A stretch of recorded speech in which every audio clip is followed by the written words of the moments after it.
Saroli police station વિસ્તારના વેપારનો સંપર્ક કરી કાપડનો માલ લઈ ફરિયાદીના કુલ્લે ₹21,05,288ની મત્તાની રકમ નહીં ચૂકવી છેતરપિંડી કરનાર આરોપીને પકડી પાડતી સારોલી પોલીસ સ્ટેશનના પોલીસ ઇન્સ્પેક્ટર SR વેકરિયા નાઓએ આવા બનાવો અંગે તુરંત કાર્યવાહી કરવા આપેલ માર્ગદર્શન હેઠળ સદર ગુનાના કામે સંડોવાયેલ આરોપીઓને પકડી પાડવા સારું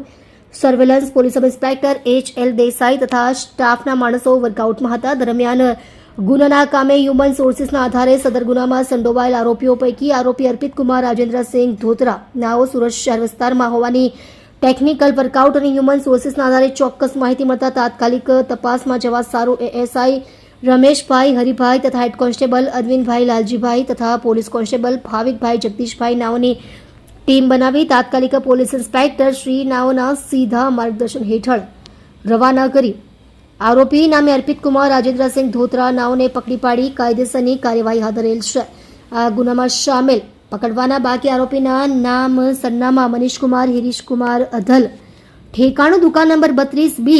કેલીબે plaza Ludhiana Punjab,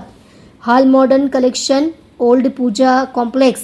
DS girls hostel road new cloth market Ambala city Haryana. આરોપીની MO